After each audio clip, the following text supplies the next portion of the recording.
Francesco Rizzuto now.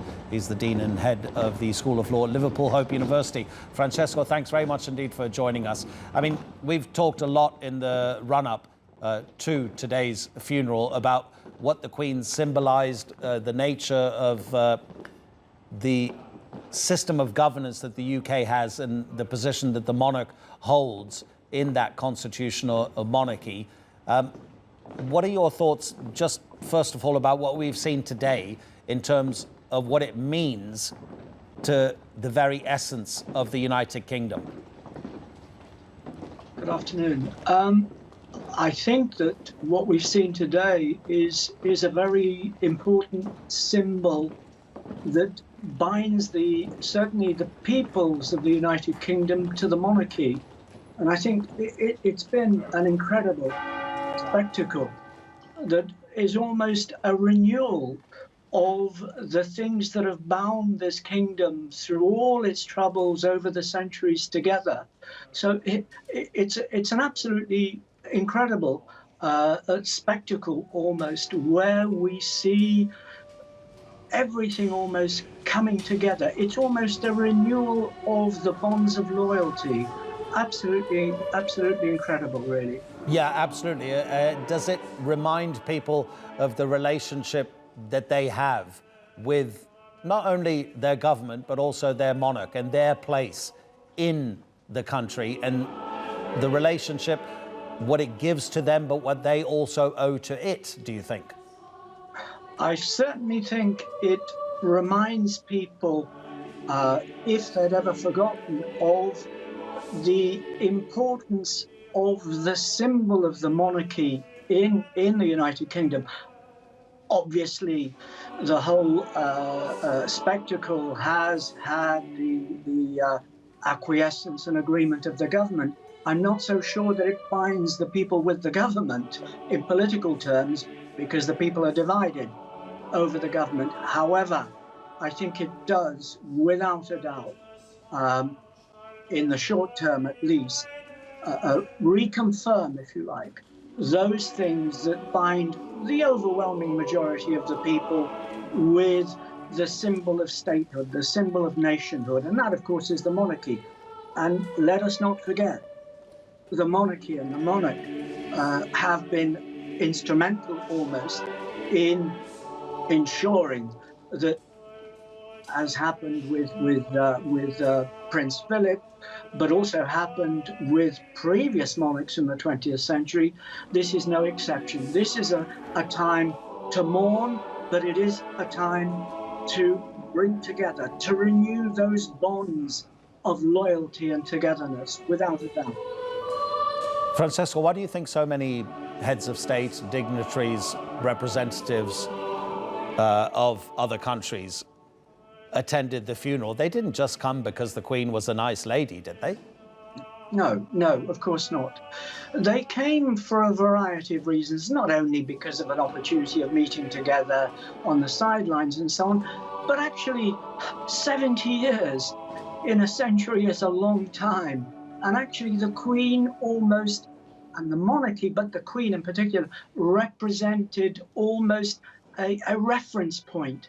If you like, she was part of their consciousness, part of the scenery, even though she didn't really have much political power.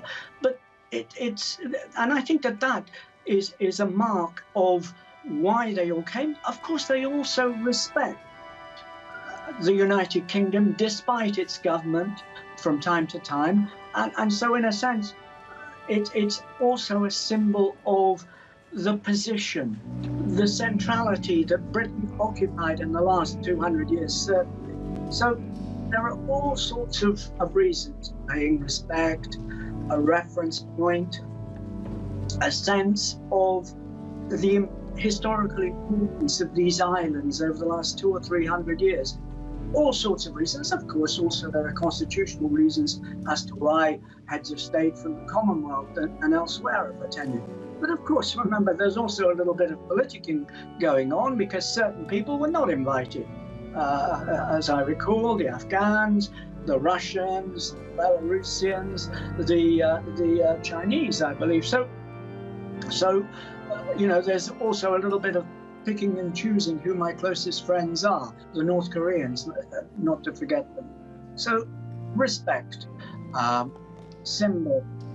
And also, I think in many people's minds, we've lost somebody who was part of our consciousness, part of the scenery on the global stage. And when you lose somebody like that, I think to reconnect, albeit during a funeral, is also very, very important. I think these are sort of fundamental to the human psyche, this sense of reference, this sense of belonging.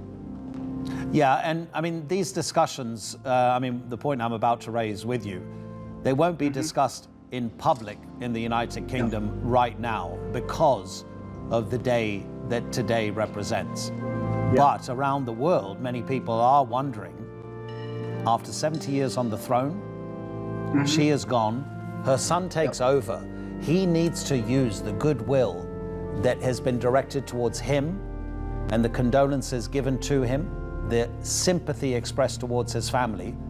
He surely needs to use that goodwill to increase his own standing, not just in the UK, but around the world, because of the 70 years that his mother was at the forefront, where he was very much the secondary figure, and many times said things that actually people disagreed with. And she never did that, of course, because of her position as monarch. She almost never expressed any opinion at all. Nobody knew what she thought. And that was what the monarch was supposed to embody. He's been very different, of course, as prince.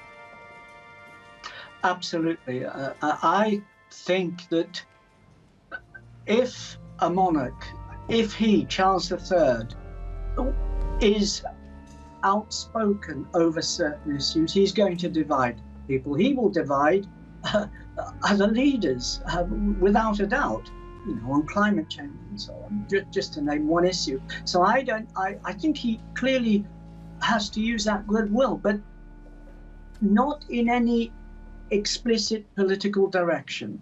I think that, goodwill means becoming what? Politically neutral globally. Though, of course, we all know what his views are on certain issues. Yes, the goodwill will be very important, but let's be honest here. The monarch of the United Kingdom, the king of the United Kingdom, is not a great political leader in the world in the sense of being able to do things. He may exercise a degree of soft power, but it's more symbolic rather than practical.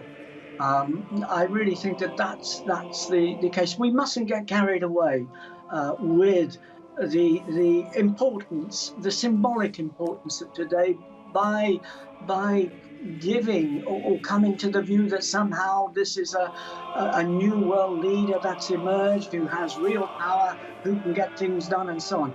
The days of absolute monarchy, or even powerful monarchies, certainly in the United Kingdom and in Europe, are over, and they're not going to come back.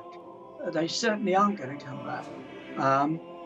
So I hate to say it, because it makes me seem a bit of a spoilsport, but King Charles will be a symbol of the United Kingdom, a symbol of the state, the dignified part of the state. As the dignified part of the state, he will represent the United Kingdom on various occasions in the Commonwealth and so on. But that is it. I think the Queen was very popular because she wasn't controversial internationally. And I think that this will apply to Charles as well. Controversy, being outspoken, adopting positions are going to upset some people and please others. And I think that's the nature of politics. So I would think that Charles will avoid all of that, really. Popularity comes through being politically neutral in these circumstances, methinks.